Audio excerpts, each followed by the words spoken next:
Kaiju No is the new kid on the block. The anime just came out.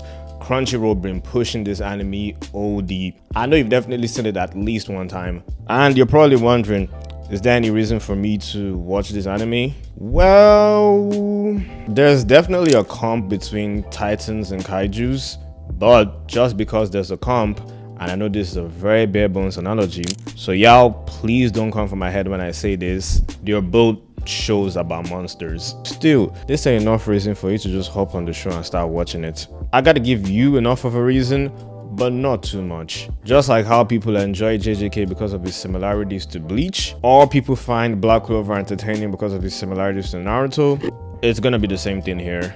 I'm giving you enough of a comp that'll definitely make you check out the show if you're an AOT fan, but also touch on what makes Kaiju No 8 special in the first place. So, if you love Attack on Titan and have been craving AOT content since the last episode aired, well, you're in luck. This new anime about kaijus, mech suit and weapons, and tigers might just be your fix for the AOT content you've been craving.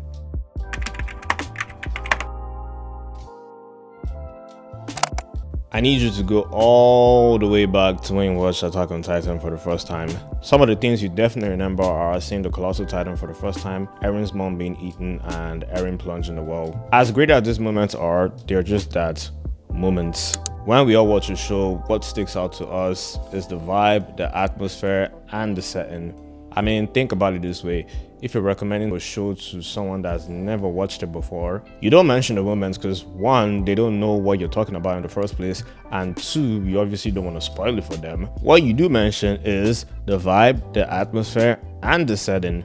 And that's because it's easier to explain to someone how something made you feel. You might not think about it, but that's really what makes us attached to our favorite shows in the first place. The feeling that's conveyed to us when we do watch them. And I believe the strongest sense of feeling that's conveyed to us in Attack on Titan, especially the first season, is the mystery of the Titans. The way Isayama wrote the story in the early parts of the series really sets up the curiosity and mystery about the Titans. It always felt like we knew nothing about them, even when we did get information about them.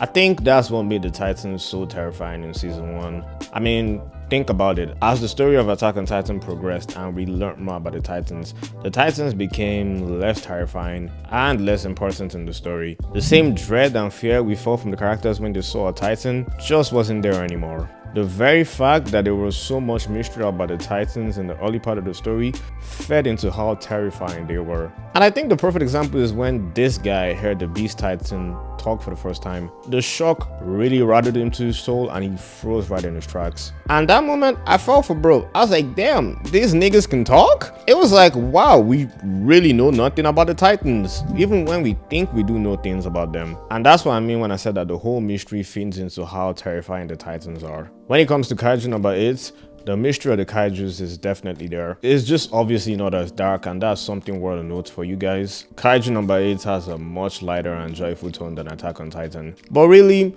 90% of the series you're gonna come across have a much lighter tone than Attack on Titan. Quick side notes, if you're looking for some dark shows, here's a quick list for you. Still though, even with the lighter tone, the sense of mystery is written well in the story of Kaiju No 8. There's a whole lot of things to be curious about, like what is the Titan that possessed Kafka, how many identified Titans are there, and what are the origins of the Titans in the first place. The mystery though is just conveyed with a sense of wonder and curiosity. There's just a whole lot of ways to convey mystery. Think about One Piece. There's a lot of mystery in the show, but it's conveyed in a completely different way than Attack on Titan. It's done with a whole different vibe, and that's what I mean that you can convey mystery in a different way. When it comes to mystery, Kaiju No 8 has a whole different vibe to it. Still, there's a bit of similarities with the way Titans and kaijus are portrayed. Watch the show and you definitely see that the influence is there. There's definitely another comp here, but I won't go into a lot of details because the comparison is not as strong. But the scouts and the defense force are pretty similar in structure and approach. The reason though why I don't want to delve into the comparison is because I believe it's the members that make the organization. So if I tell you the defense force is similar to the scouts, you're gonna go into the show thinking that there's an Erwin or a Levi. And if you ain't see anyone similar to these characters, you're gonna get mad at me and think I'm lying. So I'm definitely not setting any expectations for you when it comes to these characters. Find who you like and enjoy seeing on screen. The last comp I'm gonna talk about is kind of complicated, to be honest, because I don't really feel I can touch on this without delving into spoilers. So if you don't want to get spoiled and you want to discover this for yourself, just fast forward to the next timestamp in the video. If you're still here though, hey, that boy Kaiju number 9, he nice, he's definitely nice, bro. He's a great villain. I get mad Zeke vibes with the way him and Zeke orchestrate everything. They also both drive the plot forward and keep the good guys on their toes, so they're pretty similar, to be honest. I'm not saying he's better than Zeke, but I do feel they share the same menacing and manipulating vibes. And what even gives me a lot of hope is that everything we've seen about Kaiju number 9 so far has been everything in the current storyline. We've got no backstory, which usually tends to elevate characters. So I got mad stocks in my boy Kaiju number 9. He's a great villain so far, and that's it with all the comps between Kaiju number 9 and Attack on Titan. I don't want to force anything. I believe the comps I highlighted are definitely very noticeable if you take time and pay attention to the series. For me though, it's just nice to see Attack on Titan is already having influence on other manga the same way other series do. I honestly hope we get more series influenced by Attack on Titan because it's great. Attack on Titan is an amazing series and it deserves that type of acknowledgement.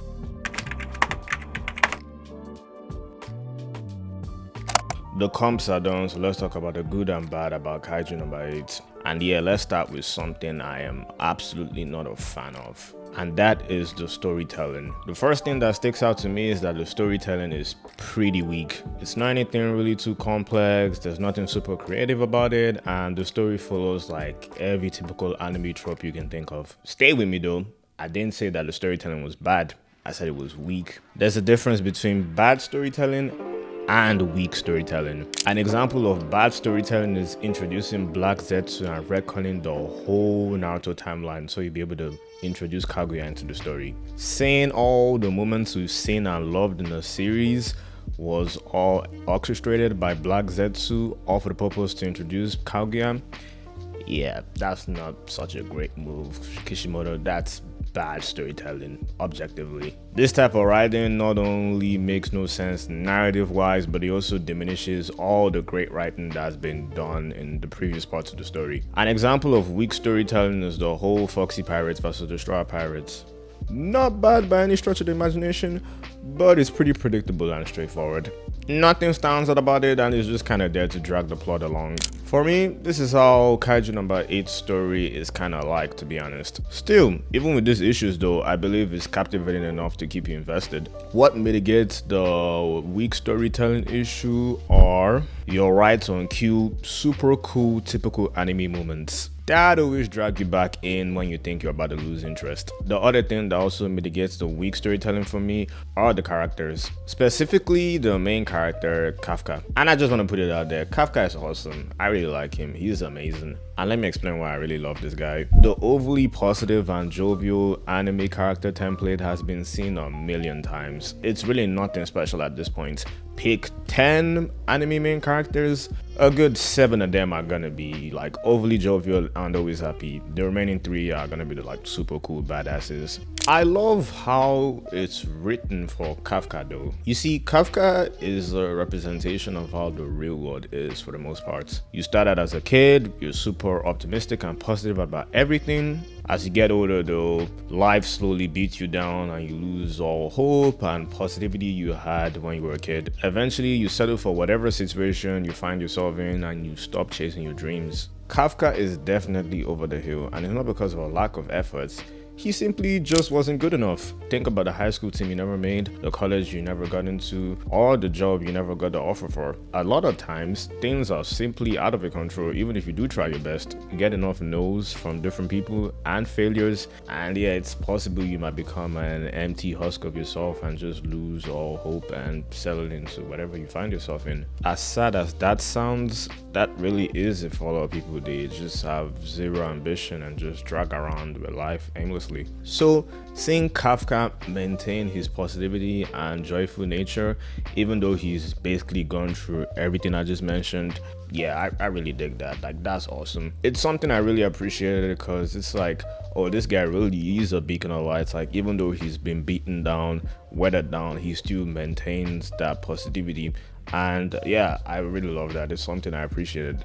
This is the overly joyful and full of life main character anime template done in a unique way that we don't really see in a lot of other shows. It's because of this that I always find myself invested in the story, even though it's not necessarily great. I am happy Kafka got a second chance at life, and I want to see what he does with it and if he's able to achieve his goals this time around. Kafka is the only character I'm going to do an analysis on though. There are other great ones too though, like Ichikawa, Hoshina, and Kikoru. But watch the show for yourself and find out what makes these characters stand out to you, or the other ones. Like, find what you like within these characters. The other thing that is a high point to the story is definitely the world. The fights, the kaiju abilities, the mech suits, the weapons. All of this is stirred up to make the super hype moments in the show really cool. An anime can have a great storyline, but it still has to be fun, enjoyable, and have moments that get you off your seats. Kaiju No definitely has a lot of moments like this. I'm not gonna spoil them for you though. If you're caught up on the show though, let me know what some of your best moments are in the comment section. One last complaint I have about the series is the execution. I wasn't gonna mention this, but it bugs me so much when I see a mangaka trying to fit a square peg into a round hole. Like, what are you doing, bro? Because it's like there's so many missed opportunities. There's nothing that really stands out to the early part of the story, but as you progress, you definitely notice what I'm talking about. So there's nothing I can realistically bring up without spoiling for you, which I'm not gonna do. But trust me, as you progress, you see that there's some missed opportunities in the story. Well, that's everything I have to mention about Kaiju No 8. This was not a sponsored video by Crunchyroll, so yeah, they didn't put me up to this to try to make you to watch the show. I know you've seen a million ads about this show. Let me know if you'll be watching Kaiju No 8, and if you already are, tell me what you think about the show in the comment section. Peace, guys.